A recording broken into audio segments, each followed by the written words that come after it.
他的名字被列入绝密名单28年，身份被揭晓时，就连妻子都直呼不可能。蒋介石说他把老美吓破了胆，老美评价他一个人顶得上10个集团军，他就是氢弹之父于敏。而他究竟有多牛？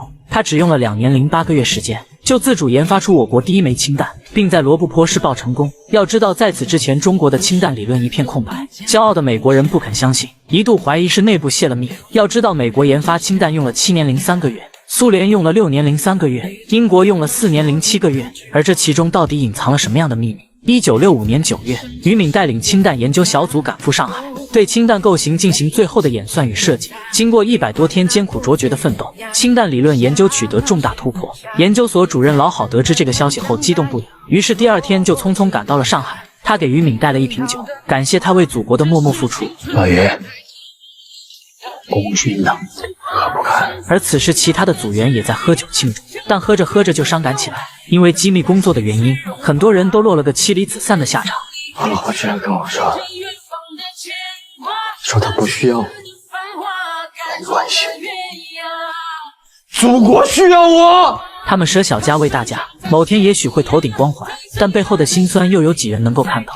次日，老郝携带氢弹理论的机密文件返回北京，不料半路上飞机突发故障，他把文件抱在胸前死死护住，直到飞机坠毁的那一刻，老郝用生命践行了他对祖国的誓言。断壁残垣下埋葬的不仅仅是他冰冷的身躯，还有他对祖国那份无悔的热忱。于敏得知这个消息后悲痛不已，但他心里明白，只有将悲痛转换成力量，让氢弹爆炸的声音响彻世界，才是对老郝最大的慰藉。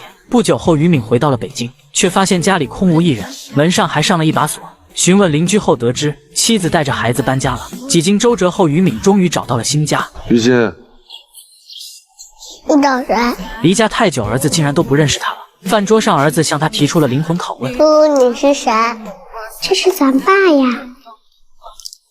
妻子不知该作何解释，看着略带拘束的孩子们，他的心里也有些不是滋味。晚上，于敏又开始计算数据，2个孩子好奇地趴在他身边看。他突然意识到了什么，于是把草稿纸对折撕碎，转身让妻子放到了火炉里。早晨，儿子突然走过来对他说：娘，你好，我们在放风的，要不我后天带你去？就今天，就现在。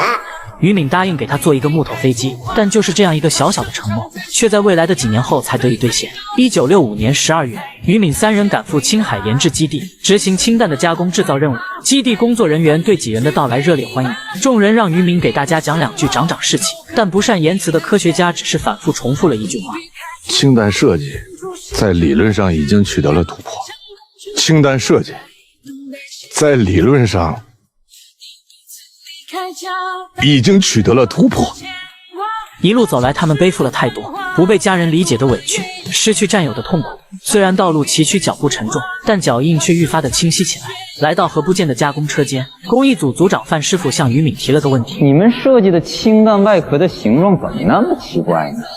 后来，这种氢弹构型被称作于敏构型。世界上的氢弹构型有2种，一种是美国的泰勒乌拉姆构型，另一种就是于敏构型。于敏构型的氢弹比乌拉姆构型的氢弹威力要大，具有更小型、更实战化的优点，且养护成本较低，更易于长时间保存。而乌拉姆构型的氢弹不易保存，每过一段时间必须集中销毁。截止到2018年，中国是世界上唯一一个保有30枚氢弹的国家。之后的一段日子里，于敏每天奔走在车间的各个角落，为同志们解决生产上的难题。就在一切都有条不紊的进行时，生产车间却突然发生意外。原来是范师傅因为过度劳累，一不小心把氢弹外壳切了个半厘米深的口子。然而更不幸的是，这个壳子只有一个，如果重新加工的话，肯定会延误试爆时间，这个责任谁也承担不起。可于敏经过反复检查后，确认这道口子不会影响氢弹爆炸。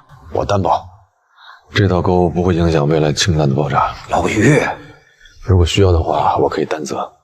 事后，范师傅特意前来感谢。原来他出现失误根本不是因为疲劳，自从他14岁拿起刻刀那天起，他从来没犯过一次错。他跟着先遣队从西安到青海，整整1000多个日夜没回家，媳妇不堪忍受，跟着别的男人跑了。因为这件事，他才犯下这个错误。于敏不知该如何安慰，他知道这是每个人都要面对的现实。为此，上级部门也做了很多努力。每到元旦这天，部长都会组织研究小组的家人举办联欢会，还鼓励大家把心里的委屈说出来。没委屈，老陈啥时候走我也不问，他啥时候回来我也不打听，我就当没嫁过这个人，我啥都不怕，真的，我就怕孩子们闹病。我家仨娃，只要有一个发烧，那俩马上就跟着发烧，一烧一宿啊。我家只有一个平板车，我只能推一个再拉回来。我推到第3趟的时候，他大夫都问我了，他说：“嫂子呀，你男人呢？”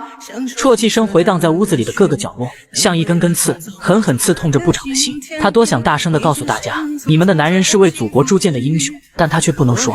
满心的愧疚和自责到头来只化作一声对不起，不忍心看大家继续难过。玉琴主动站起来安慰大家：这个国家不仅靠男人们顶着，也靠咱们顶着，咱们可不能倒下了。这一倒下，家就没了。玉琴一番真挚的话，宽了大家伙的心。而青海这边的生产车间里，工人师傅因为缺少经验，所以只能边学习边生产。遇到不懂的问题，于敏就会集体给他们解惑。时间一长，他的嗓子都哑了。于是范师傅就在一边替他转述。虽然接下来的路困难重重，但于敏却始终坚信，办法总比困难多。可就在这关键时刻，陆杰却突然病倒了。于敏火急火燎地赶到医院，询问医生陆杰的病情。医生没有回答，却反问他们是干什么的。在于敏的再三追问下，医生才把他的病情说出来：肺结核感染累及心脏，心脏衰竭，双下肢水肿。他还有多少时间？5年。于敏怀着沉重的心情来到病房，一路走来，两人早已成为最亲近的兄弟。就这样，陆杰被迫退出了研究小组。于敏给他下了一个最后的命令：好好活着，这是命。1966年12月，研究小组来到新疆罗布泊，执行最后的氢弹试爆任务。这里是一片一望无际的戈壁滩，条件艰苦，环境恶劣，就连喝的水都是苦的。别吐！你们知不知道打点水多费劲？更让人绝望的是，这里连取暖用的煤都没有，这将意味着他们要靠一层薄薄的帐篷抵挡零下几10度的严寒。夜里，同事们冻得实在受不了，有人主动带头唱起了歌。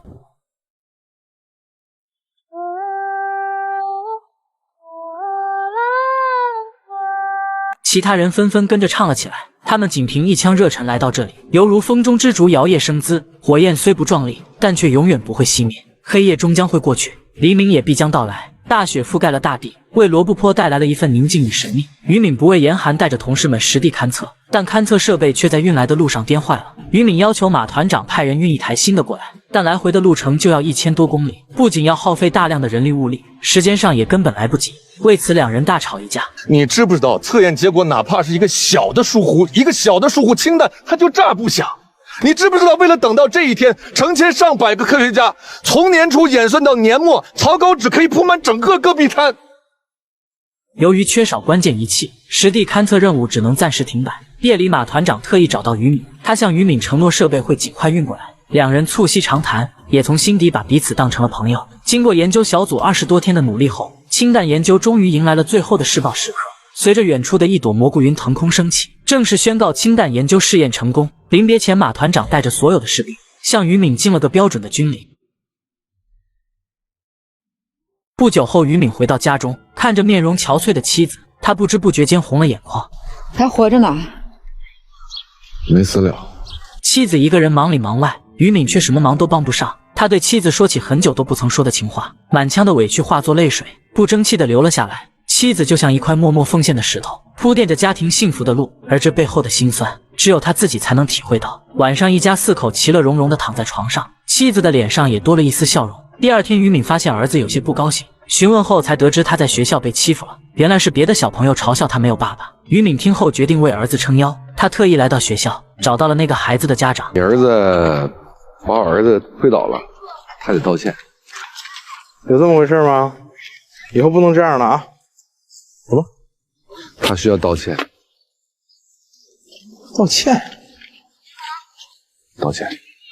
爸爸勇敢的样子让儿子重拾自信，父子关系也越发亲密起来。于敏语重心长地告诉儿子，要想不被欺负就得变得强大，人和人之间是这样，国家和国家之间同样也是如此。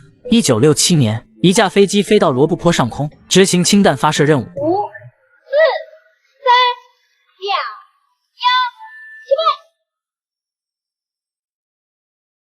寂静的天空突然闪出强光，一声巨响响彻天地，一团巨大的火球随之跃然空中。这预示着我国第一颗氢弹爆炸成功，许多人都自发地走上街头，庆祝着这令人激动的时刻。玉琴看着报纸上氢弹成功的报道，也不由得为祖国的强大感到骄傲，但他却不知道，这一切伟大的功勋，正是来自身边的丈夫。深夜，于敏郑重地把国旗摆在书桌上，她再次背起了《出师表》。昔先帝败军于楚，曹操副手，为天下已定。然后吴更为农，关羽毁败，子规搓跌，曹丕称帝。臣鞠躬尽瘁，死而后。先生于敏正好芳华，呕心沥血数十载，艰苦卓绝，默默无声。时天空乍响，重任结章，终是青丝成血泪。于敏以清淡献中华神州，以生命抚中华崛起，以国之重器，烈血建轩辕。